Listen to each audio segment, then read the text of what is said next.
გამარჯობა მეგობრებო, შაშარდე მჟავა რო იმატება ადამიანს. ეს სიმპტომია, რომ იმ ადამიანის ინსულინის კარგად არ გამოიყოფება. 90% ჩანსი არის ეგეთი ადამიანი, ვისაც აქ დღეს შაშარდე მჟავა მომატებული, მერე წლების მერე ინსულინის რეზისტენტობა, ინსულინის რეზისტენტობა შეიძლება დღესაც არის, იმიტომ ინსულინის რეზისტენტობაც იცის შაშარდე მჟავის მომატება. იმიტომ ჩვენი ორგანოები ყველა არის პრობლემებში, როცა თირკმელი კარგად არ მოაქვს, მჟავა უმატება მერე ქელებში და ტკივილია და დამახინჯდება ფეხები. ჯოგი ადამიანი ჯოქითაც კი დადის. წამლებით რო ფიქრობს მაგი კურნალობა, კი ბატონო, ყველაფერის კურნალობა მეთოდი არსებობს, ბუნებრივი შეიძლება წამლებით. წამლები ყოველთვის ეფექტი ცუდიც არის სხვადასხვა ორგანოებში, მაგრამ ბუნებრივი საშუალებების ეფექტი, უკუჩვენება დაახლოებით ნულია. როგორ უნდა იკურნალოთ თუ დღეს გააქვს ადამიანი, ვისაც აქვს შაშარდე მჟავა მომატებული? პირველ რიგში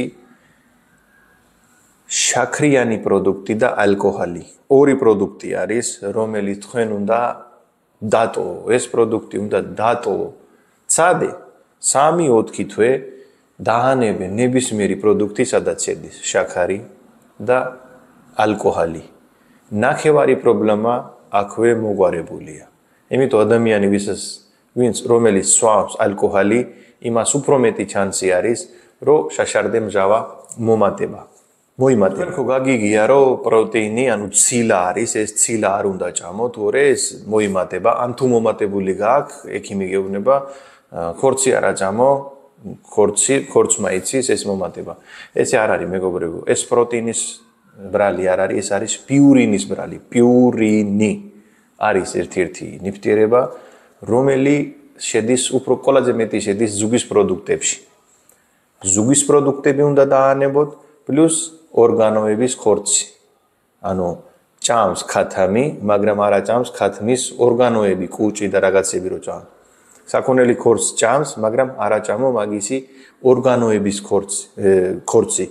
იქ შედის პიურინი, რომელიც ჩვენი თირკმელები, ჩემი კი, მაგრამ ვისაც აქვს პრობლემა, ვერ ახერხებს მაგისი მეტაბოლიზმი და გარეთ მოყვანა, ეს შეჩერდება მერე თირკმელებში და იმ ადამიანის შარდი არის მჟავა. მჟავისკენ მიდრეკილია, ძალიან მჟავა მოემატება. აიურვედა ხო ამბობ, ვატა კაფა პიტა. მჟავიანობა მოიმატება, ეს მჟავიანობა უნდა დააბალანსიროთ. რითი შეიძლება ეს დააბალანსიროთ? ყოველთვის ხო გეუბნები, ჯერ ჭამე ბოსტნეული. ბოსტნეული რო შეჭამს, ბოსტნეული არის, ნებისმიერი ბოსტნეული არის ტუტე. რას კი შეჭამს? სიცხლი და შარდი წავა ტუტისკენ. გახდება მთელი ორგანო ტუტის გარემო. და შაშარდე მჟავისთვის ტუტე გარემო არის ყველაზე ბოსტნეული მაინდა-მაინც ვერ შეჭამს, მაშინ აგერ პოტასიუმ სიტრატ. ბუნებრივი იგივე არის ბოსტნეულში, მაგრამ ბოსტნეული ჭამა არ გინდა, მაშინ თუ გაცუქებს დიდი ეს ტკივილები და შაშარდე მჟავა მომატებული, მაშინ დანამატის ფორმატში შეიძლება ჭამო ეს. კალიუმი არის, კალიუმ სიტრატ, პოტასიუმ სიტრატ, ისე ქვია. მაგის მიგების მერე შარდი გახდება ტუტე და მოიყვან სასტრაფოდ გარეთ შაშარდე მჟავას. როგორც ყოველთვის ვაშლის ძმარი, საწმელი ჭამამდე ვაშლის ძმარი რაშვება.